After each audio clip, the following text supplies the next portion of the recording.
Right. So the story is that we saw in Shulchan Aruch, we saw different cases in Shulchan Aruch, how you have cases where it could be considered stolen and the sukkah would be stolen, and then you would have a problem of the uh, halacha of Chag HaSukkah is Tasa L'cha, which is Lemu'ute Gezula, that it has to be yours, or at least it can't be stolen.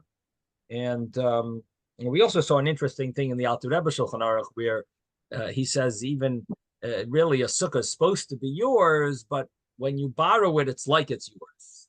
It's an interesting twist. Like, in other words, really the simple understanding would be it's good enough to be borrowed. You don't need it to be yours. He's seen, but we'll learn more about that when we come to the discussion later on in the Gemara about that. But in the meantime, so that was pretty much the previous Gemara, and then new Gemara that we learned had to do with building a sukkah under a tree. It's as if you built it inside your house, and it's invalid. And the Mishnah also mentioned a sukkah on top of another sukkah. Of course, sounds a little surprising. Why would someone do that? But whatever the case was, why they did that? The Mishnah says the top one would be kosher and the bottom one would be invalid. And the Gemara, we'll see in the Gemara about it how that works. Now, Rabbi Yehuda has an opinion that if there's Ein Diurim Boel Yoina, people don't live in the upper sukkah, so then the bottom one will be Hatachtoina Kshera, the bottom one will be kosher. So the bottom line is that if you're inside a sukkah and there's another sukkah on top of it, so there's a good chance that it's not kosher. The first opinion of the Mishnah says it's invalid. The bottom sukkah is invalid, top one's kosher.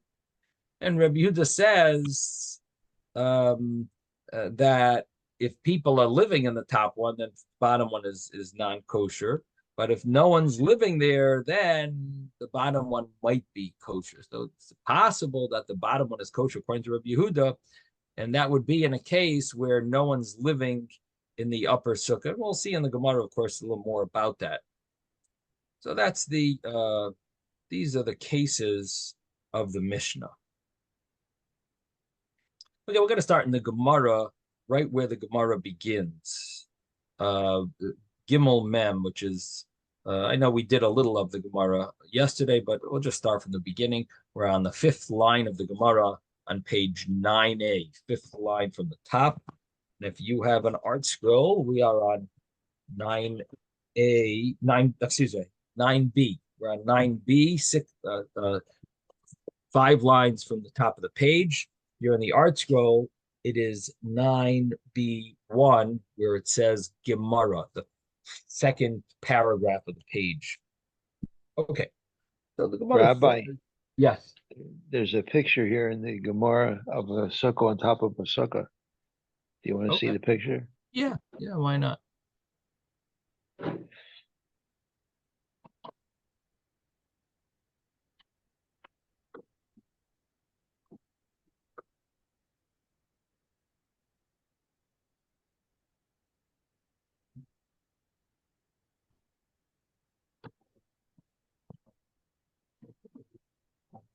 Are you seeing that? Yep. Very nice. I guess the practical application of such a sukkah would be if you simply don't have space to make 2 sukkahs, so you want to make a double decker, or you only have a limited amount of schach. So the schach from one, well, it seems like the other. Well, it seems like you both are going to have schach. Oh yeah, you have a limited amount of walls, maybe. I don't know. Yeah, maybe well, limited there's amount of property. That would probably be, right.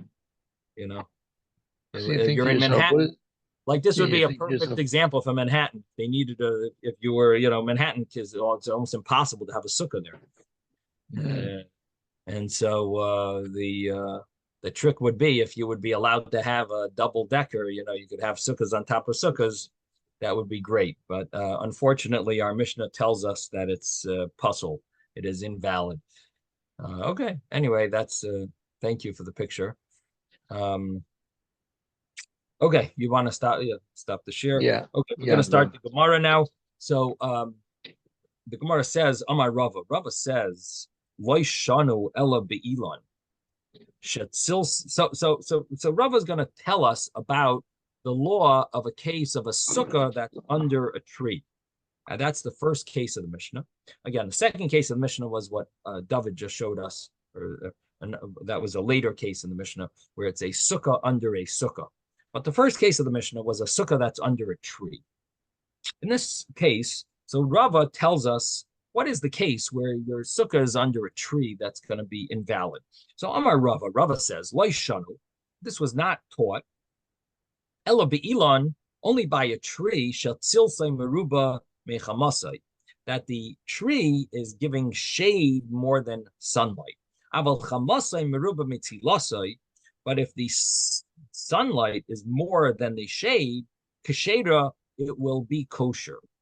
Which means that if your sukkah is under a tree and the tree is not valid as like schach because it's not quantity wise, it wouldn't be valid for schach. Of course, it's not valid because it's attached to the ground, but it's also not valid because quantity wise, it's a I'm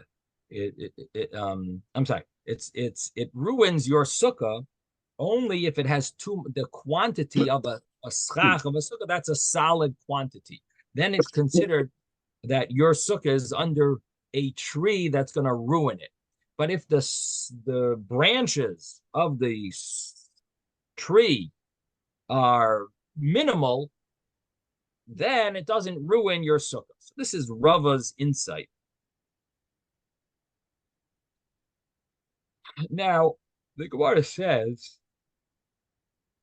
Mimai. How does Rava know this? From where do you get this from? So Rava says, I see it in the Mishnah, because the Mishnah was verbose and added some words that were not necessary and added a point that wasn't necessary. And it must be that the Mishnah is coming to tell us something that we wouldn't know otherwise. And what the Mishnah is coming to tell us is this special law that the sukkah that's under a tree, there are scenarios where it might be kosher, that it's similar to a house. Why does it tell us that it's similar to building a sukkah in your house? Because only when it's similar to the house is it invalid. But there are going to be scenarios where it will be valid. So Rava says, how do I know this? Midiktani, because it says in the Mishnah, Ki'ilu asa b'soich habayis. It's as if it was made inside the house. It's as if the sukkah was built inside the house. Why does it have to say that it's as if it was made inside the house? So the reason is listening psula, let it just say it's invalid. Ella hakamash malan, it's coming to let us hear the Elon Dumya Debayis, that a tree is similar to a house. That the law of a tree, that it ruins your sukkah, is when it's similar to the house. Just like a house, it would invalidate your sukkah when it has more, or a house has more shade than sunlight. Otherwise, it's not a legitimate house. So the same thing, af Elon, also a tree that ruins your sukkah. It's a case, Silsai meruba mechamasai, it's where the shade is majority of more than sunlight. And And if not that way, then it would actually be a valid sukkah. That's a Ready? very, yes. The beginning of that phrase that you were saying, in the same way that a house is made to give you more shade than sunlight, to keep out the sunlight, the same here is the tree, that because it's making more shade than sunlight, it's considered to be like a house.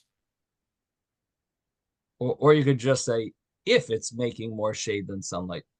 Right. Well, no, any tree, no. The whole point of Rava is that if you have a branch, 2 branches of a tree over your sukkah, and it doesn't make more shade without the sukkah, it's kosher? If the sukkah has schach, and that has more shade. We know that. The question now is whether the tree is not such a branchy tree, so the sukkah will be kosher. That's Rava's. That's all I'm asking. Right. Okay. There are scenarios where your sukkah will be kosher. This is Rava's innovation here, that if it's only applicable, the only prohibition of a sukkah under a tree is only in certain scenarios. More shade than sunlight. Right. Thank you. More shade than sunlight. So there are going to be scenarios, according to Rava, that that a sukkah will be kosher under a tree if it's more sunlight than shade. As he spells it out. He says, is kashera. He says if the tree is more sunlight than shade, it is going to be kosher. He spells it out, and he brings a proof from the Mishnah's wording, the extra wording in the Mishnah. Okay, so the thing is, the Gemara is not satisfied, and the Gemara says, and if it's more sunlight than shade from the tree, my having, what does that do? Why will it be a kosher sukkah? It is combining invalid schach with kosher schach. So why would the sukkah be kosher? Why is it invalid schach? It's invalid schach because the tree attached to the ground. It's a tree which is naturally attached to the ground. It's called mechubar lakarka. And the only thing that's kosher for schach is the cutting. Aspecha is the refuse from the yard trash, from the vines, yard trash. I had one Rebbe who called, that's what it was, yard trash is what you have to. Okay, that's a good word. It's only the thing that's kosher for schach. It can't be attached to the ground. It's yard trash. It's trash it's the stuff that the extras, the refuse from the vines and from the branches and things like that. That would be kosher for the schach. So this is attached to the ground. It would not be kosher for schach. It would be invalid. So the Gemara is asking that the sukkah that has a tree above it, seemingly that will be ruining your schach, even if it's not a lot, of branches, that it's majority shade, who cares? The fact is that it's going to cause your sukkah to be a sukkah that has kosher schach and it has non-kosher schach. It has valid schach and it has invalid schach, and that would seemingly ruin your sukkah. Now, Tosfos over here, like somewhat of a complicated Tosfos, and also quite long. He adds he mentions a very interesting way of understanding this. In other words, the simple understanding of the Gemara, if you just learn it very surface level, you understand that we're dealing with a good sukkah, kosher sukkah, and you have a tree that's covering it. So if it's not such a branchy tree, it would be kosher. The Gemara asks, even not so many branches, it should also ruin it. Gemara is asking. Why? Because things can ruin your sukkah. There are things that could ruin your sukkah. One of them would be you have non-kosher schach. That's also there. That ruins it. Taisa says no. Non-kosher schach, if it's not needed, it's not going to ruin your sukkah. We'll look at it as if it's not there, because you don't need it. And if you don't need it, Tosfos has this idea that if you would take it away, your sukkah would be kosher. So Rebbe, therefore, how does it ruin your sukkah? You have an apartment building, and they have balconies. This is the reason you cannot build a sukkah on the lower floor balconies, because you have an upper balcony on top of you. Yes. So what's wrong with it? Because it's something that's not royal sukkah, that's on top of your kosher sukkah, and that's why you can't use it. Right. So that's considered like a house almost, or something that's invalid for schach. You're right, exactly. On top of your sukkah, and top of your sukkah, you have invalid schach. The question would be, Rabbi, I have a question. yeah, If the branches of the tree, I'm looking at an example of a tree, which you can either say it's a dead tree, which just has branches but no leaves, and so the sunlight passes through it. And as long as the branches are not connected directly to your schach, wouldn't that allow your sukkah to be kosher? why isn't the tree a balcony? Because it's allowing the sunlight to pass through it. There are no leaves. There's nothing other than just the branches, let's say, of a dead tree. Right. So your point is what Rava is really saying, that if your tree is causing sunlight, more sunlight than shade, then your sukkah should be a kosher sukkah. That's your practical case is the case of Rava. Seemingly that's kosher.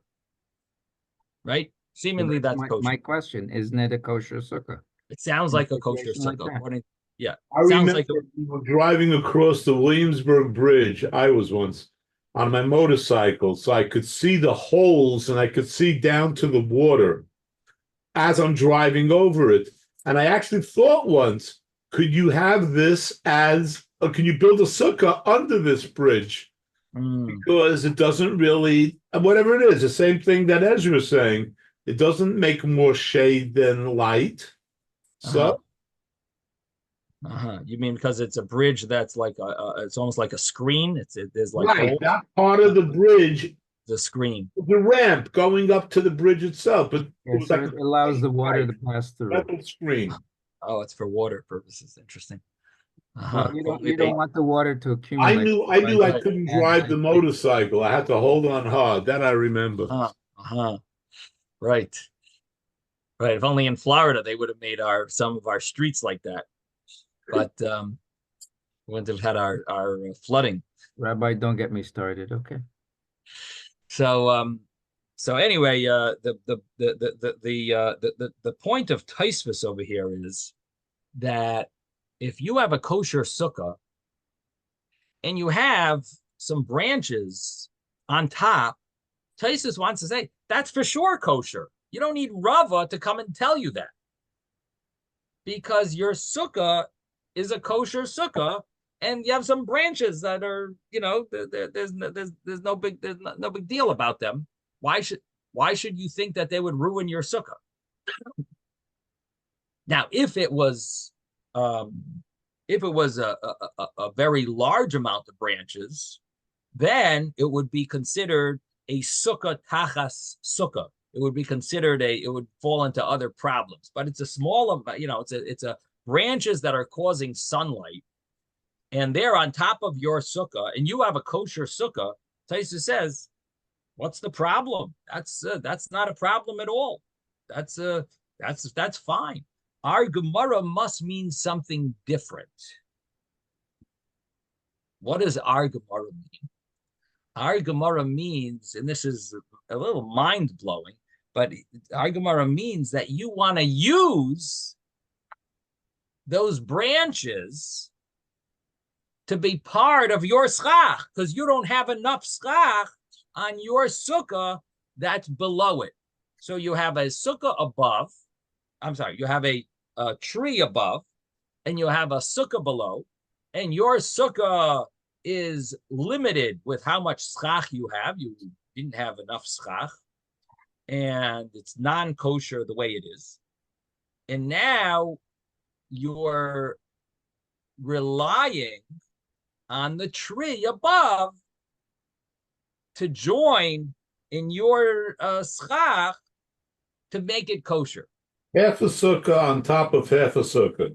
So it's a half a schach of puzzle schach on top of half a schach that's kosher schach. And you want to join the two together and make it a kosher sukkah. So the Gemara here is asking, how could such a thing work? You're joining non-kosher schach with kosher schach, but you don't have enough kosher schach. So you're adding the non-kosher schach to make it considered a kosher sukkah. That can't work. So that's the way Tosfos is understanding this, and it's based on the fact that Tosfos sees a sukkah that's kosher. If it was kosher initially, then the really Rava's statement would not be necessary to tell us. It would be so obvious that you have some chams, you have a tree that has more sunlight than shade. That's on top of your sukkah. How could that ruin it? It's impossible. Why should that ruin it? He says it must be that you need that.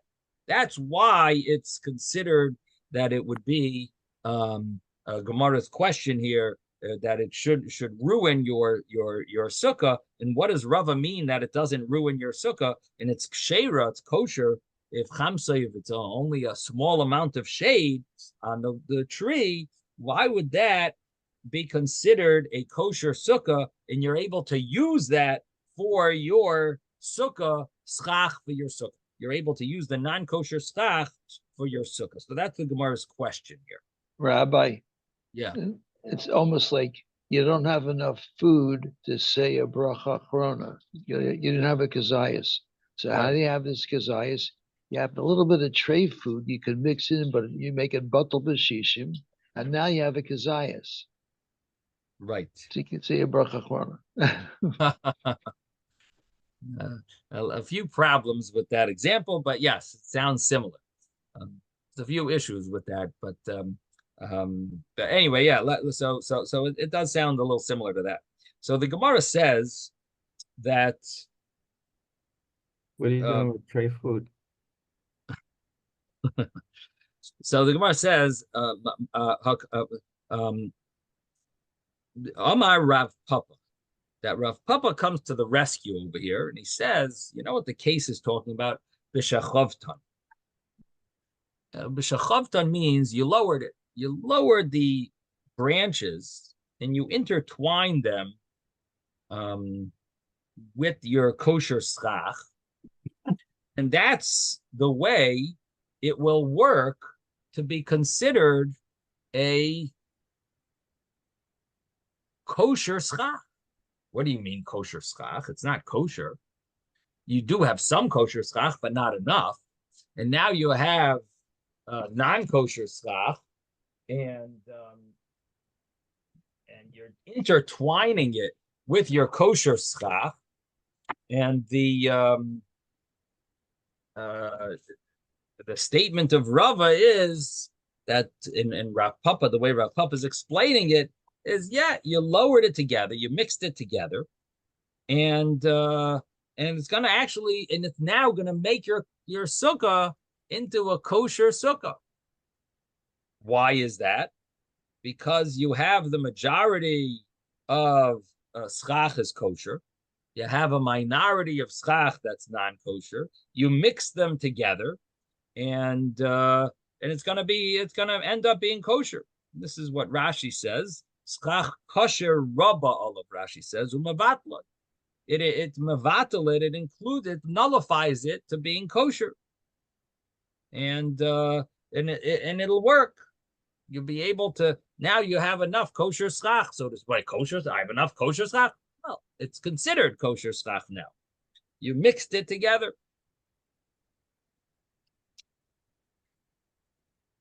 Now, what's interesting is that normally when you have a mixture that you could divide, we don't normally say that this is valid, because you should go and divide it up. Go and separate it. And why is it batel? Why do we why would we be able to just consider it kosher?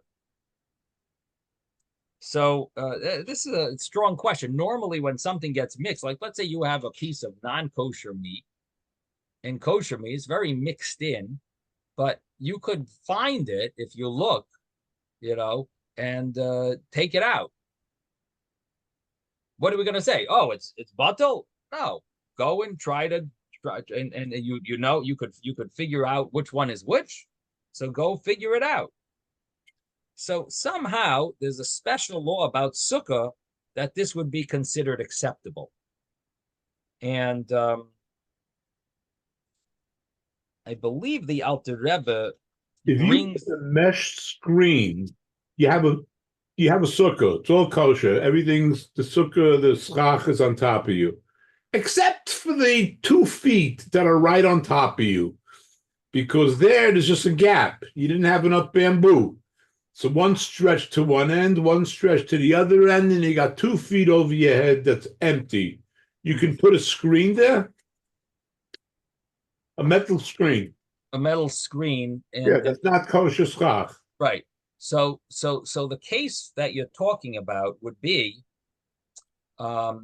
where you're going to have majority kosher schach, right? And you have a problem of an empty space. Now, an empty space ruins the sukkah when it's 4 handbreadths. Non-kosher schach ruins the sukkah when it's, non-kosher schach, one of them is 4 handbreadths, one of them is 3 handbreadths. Non-kosher schach must ruin it at 4 handbreadths, and kosher schach and empty space ruins it at 3 handbreadths. So what do you want to do? Fill it up with non-kosher schach, and then you're all set. Yeah, so that would be a scenario where you could fill it up. But again, that's not a case like what we're talking about here, the way Tosfos is explaining it. Tosfos over here is explaining that your case is where you really don't have enough schach to make your sukkah a kosher sukkah. Your scenario is where you have a gap inside your sukkah that could invalidate your sukkah. No, let's make it small enough, but I'm sitting there. It's a small enough gap that it doesn't invalidate the sukkah. Right. But my the thing is, you can't sit on sukkah puts me right underneath that space. Right. So what you would do would be put some non-kosher schach there, and that would possibly fill up the hole, because you don't have kosher schach, and the hole is worse than non-kosher schach. Right. An empty hole. Now, an empty hole sometimes is okay, but in your scenario, it's too big. But the non-kosher schach would work. Now, this idea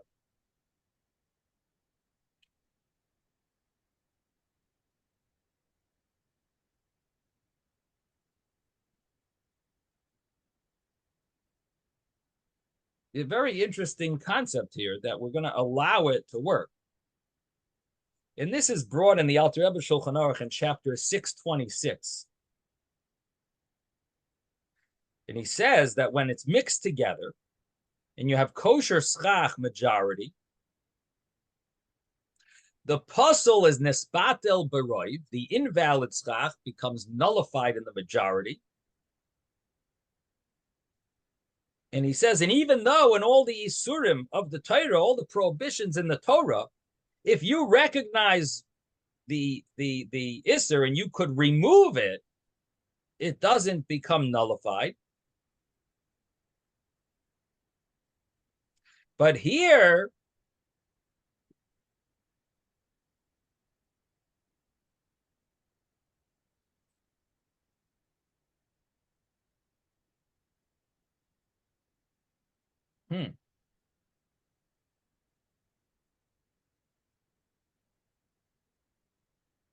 the Alter Rebbe gives the point that here you're not really benefiting from the prohibition, because even if you would remove the non-kosher schach, you will have silsa meruba mechamasa, you will have more shade than sunlight because of the kosher schach.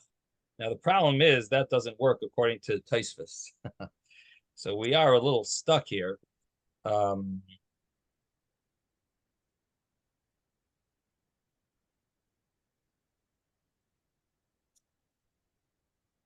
me just look at this Alter Rebbe's Shulchan Aruch here for a second.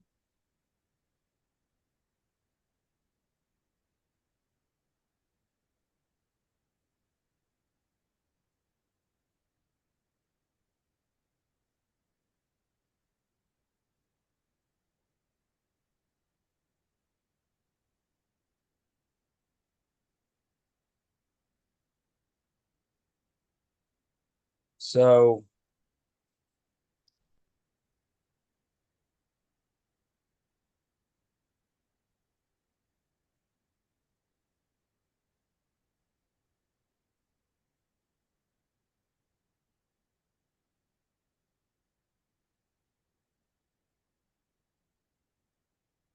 this is the Alter Rebbe deals with this problem. He says, even though you could remove the Yisr, nevertheless, when they're mixed together and it's not recognizable, it's considered batel, nullified in the majority of kosher, and it's mitzdarif, they join to make the measurement of the sukkah, not like I earlier explained, which followed other views. This basically follows Tosfos. So he says you're able to do that. And he says on the side, even though in all the Isurim of the Torah, if you could remove it, it's not batel. But here it's a halacha l'Moshe miSinai. It's a halacha given to Moshe at Har Sinai that you don't need all the schach kosher. Only the majority of the schach has to be kosher. And this is a halacha l'Moshe miSinai. And the rest, even if it's puzzle, even though you need it to make the sukkah kosher, and if so, the ein al hamiyot shein schach puzzle, the minimal amount that you need of the non-kosher schach to make your schach and make your sukkah a kosher sukkah, we don't call it schach puzzle. It doesn't have the name of invalid schach. Rather, it turns into schach kosher. It turns into kosher schach because of the majority of kosher schach that's with it. That really is not enough to make your sukkah kosher, but together with the non-kosher, it joins together. And therefore, you're allowed to mix the non-kosher schach with the kosher schach even initially. And this doesn't apply to other cases where it's prohibited, like, for example, David's case, where you're mixing some non-kosher food into your kosher food so that you could have an after blessing. That would not work because ein mevatlin iser lechatchila. You're not allowed to nullify a prohibition in the first place. But here, because it's a halacha l'Moshe miSinai that you don't need it, you don't need to have all kosher schach. You could have even some non-kosher schach as long as it's nullified and it's mixed together. And even though you could really find the kosher schach and in the non-kosher schach, you could separate, but you don't have to because it's enough that you have the majority. And the reason why it doesn't fall into the category of ein mevatlin iser lechatchila, because there's no iser in the first place on the small amount that's mixed with the kosher. It's not called prohibited. Very interesting.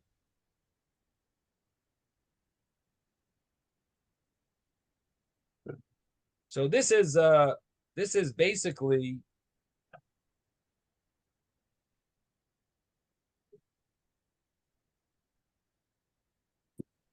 the answer to our problem over here, that you're going to be able to have non-kosher schach, and this is how Tosfos is understanding it, that you're allowed to have non-kosher schach mixed with your kosher schach, and all together it'll add up to make your sukkah a kosher sukkah.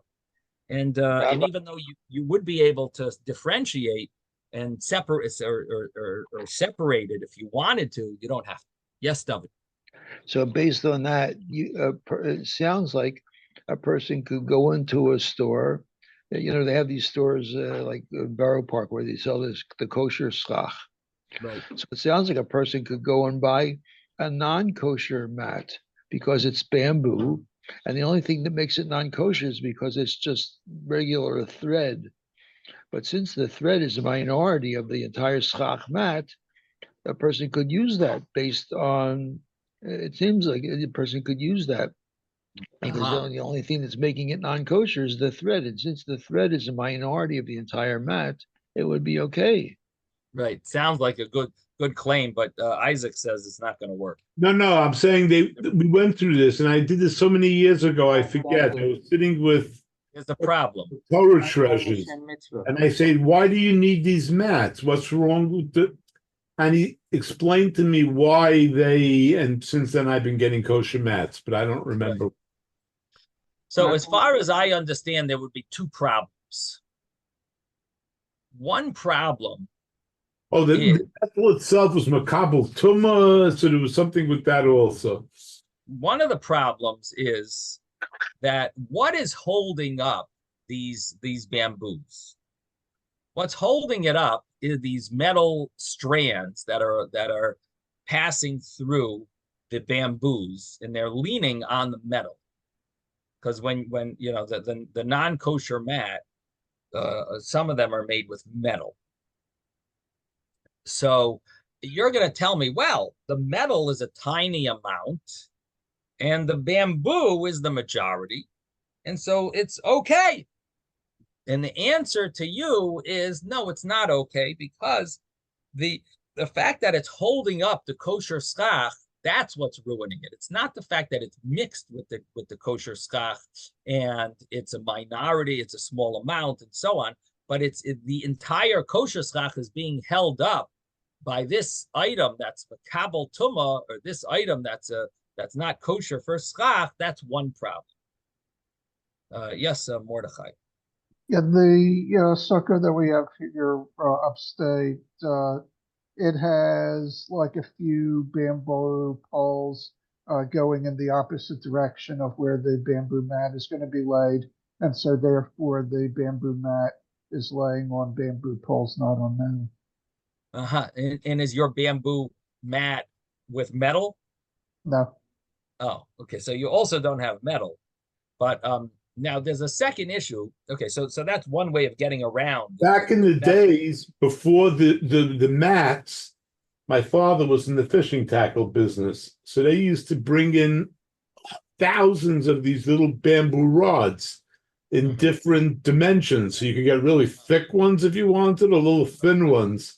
I just tossed it on top of, as I think we just said before, the other bamboo. You put thick bamboo rods as your base, your 3 or 4 rods, and on top of that, you just spread out the other rods laying there quietly, and it was fine. Right. Yeah, I remember in the day when we just had these bamboo poles without the mats. Right. Those were very popular. You had to roll them up and hold them together and tie them and put them in the garage. Yeah, I don't know if we did that, but yeah, that's what we should have done. But anyway, the other issue that you have with the mats is that it seems that some of the hechsherim on the mats, the way they give a hechsher on it, is that they want it to not be a completed product. And so they make it in a way that the strands are not completely, the end of the strands are not completely tied. And so it's almost like open. And because of that, there's no question that it's maybe a davar hamakabel tuma, that it would be a completed product that would be a receptacle valid for tuma. So it seems to me that that might be, I believe that that's another thing that they do for the kosher mats, because you have to understand that mats, there is a Mishnah that we're going to learn that talks about mats. And in the time of the Gemara, they already talked about having mats for schach, and some were said to be non-kosher and some were kosher. And it wasn't so simple. In fact, when right after I got married, when the mats were about 20 years ago, the mats were becoming very popular then. My father-in-law said, I won't eat in a sukkah that has a mat.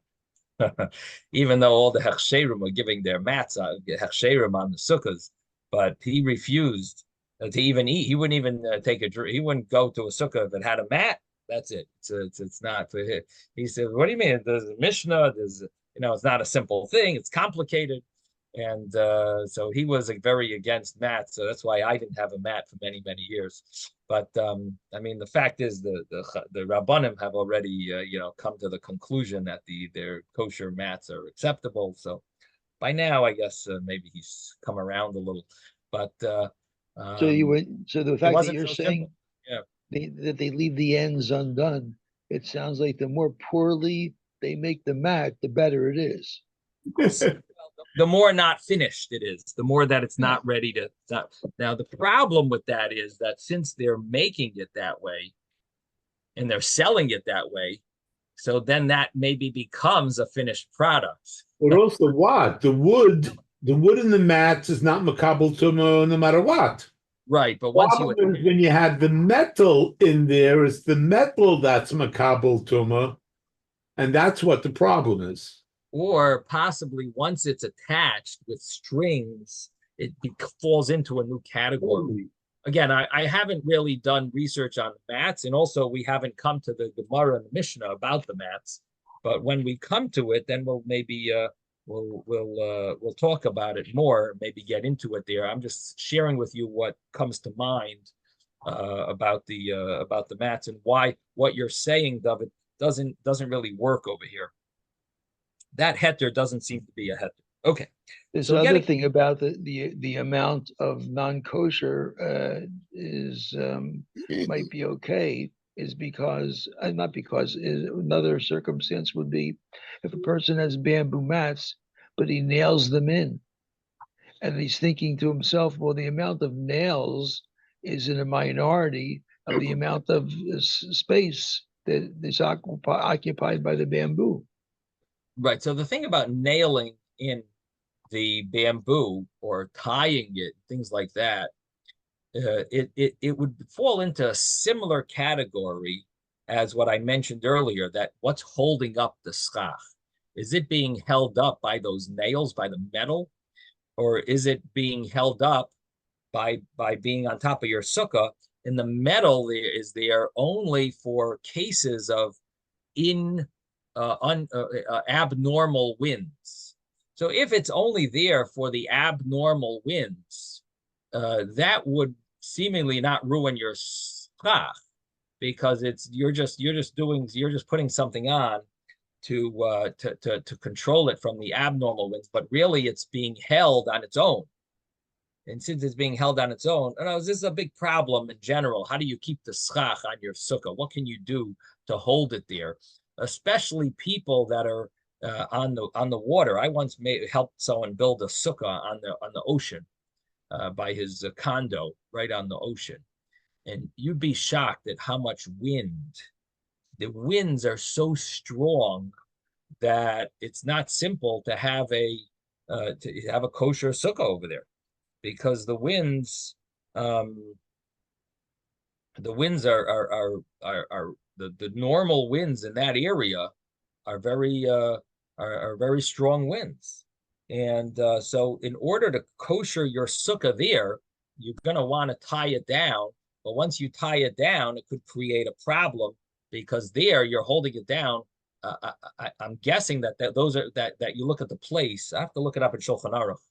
is there a what does normal winds mean? Does normal winds mean based on the place where you're at? That's what's normal or abnormal, or is there a sort of a speed of a normal wind is a 10-mile-per-hour wind, and anything above that is abnormal. So if what I'm thinking is correct, that it goes by the place, then in the case where you're building a sukkah on the ocean, you're going to need to find a kosher way of tying down your schach. You have to find an option that it will be kosher. For example, one way might be to put a 2x4 on top of it, so it's held up. If you put a 2x4 on top of it, that would be possibly a way to hold up your schach. Or you could have 2x4s under your schach and 2x4s above your schach, and tie the two 2x4s together with the screw. So what's holding up the schach is the 2x4s, and what's holding up the 2x4s is the screw. But the screw is not holding up the schach. The screw is holding up the 2x4s, but the 2x4s are what's holding it. But the screw is only what's holding up the 2x4s, and you don't have so much 2x4s. You only have a few of them, and they're holding up your schach mat. That would seemingly be a way to get around this problem. Again, I have to look up at Shulchan Aruch what the rule of a wind. What does it really mean? A wind that's abnormal? Is that a speed, or is that depend on the place? That's something we'll have to look up. Okay, so getting back to our Gemara, we've just dealt with this issue of having non-kosher schach mixed with kosher schach, and using the non-kosher schach to validate your sukkah. And this is the way Tosfos is learning. Again, we saw in Shulchan Aruch that there is another way of learning as well, which is from the commentaries brought in. The Rush brings such an opinion, and so I see it's brought in Shulchan Aruch as well. But Tosfos is also brought there, and the way Tosfos is learning is that we're using the non-kosher schach to kosher your sukkah. And the Gemara is saying that the way it could work is if you lower your non-kosher schach into the kosher schach and intertwine it. Now, the Gemara says, if you're intertwining it, my lememra, what do you need to tell me this for? Isn't it obviously kosher? It's for sure kosher. You intertwine the non-kosher schach with the kosher schach. Why should you have any problem with it? And you can even use it to kasher your sukkah. You intertwined it. You were chavtan. You lowered it and intertwined it, and it should be obvious. So what's Rava coming to tell us? That if the tree is silsai meruba mechamasai, if the tree is more shade than sunlight, then it's a problem. But if it's more sunlight than shade, then it would not be a problem, because you could even use the non-kosher schach to benefit your sukkah and make your sukkah enough schach to make it majority shade over sun. So that's the Gemara's question here. What's the chiddush ma'ila memra? What is it really? Why do we need him to tell us that? It's obvious that it's going to be kosher in this scenario. So the Gemara answers, Ma'u de tema nigzar hecha de chavta nato hecha de loy chavta. So the Gemara says, you might have said, you might think to say, you might go up in your mind to say that we should make a gzeira, we should make a decree that there might be a case where you don't lower the schach, and it's sort of an entity of its own. It's not mixed together. And if it's not mixed together, then you can't join the non-kosher schach with the kosher schach if it's not joined together. If it's joined together, the Gemara says that's obvious. Fine. But if it's not joined together, then you can't join the two together. And then we're going to have a problem. If it's not joined together, then you're going to have a problem of having a non-kosher schach using it for your sukkah to make your sukkah kosher. And that won't work. Why? Because it's not joined together. And you don't have enough kosher schach. So it won't be kosher. If it's joined together, then it's kosher. And that's obviously kosher. But you might think that maybe we should make a gzeira, maybe we'll make a decree where you joined it together because of a case where you did not join them together, and say in both cases it should be invalid. Kamash Malan, it comes and lets us hear that Deloy Gozrinon, that we do not make such a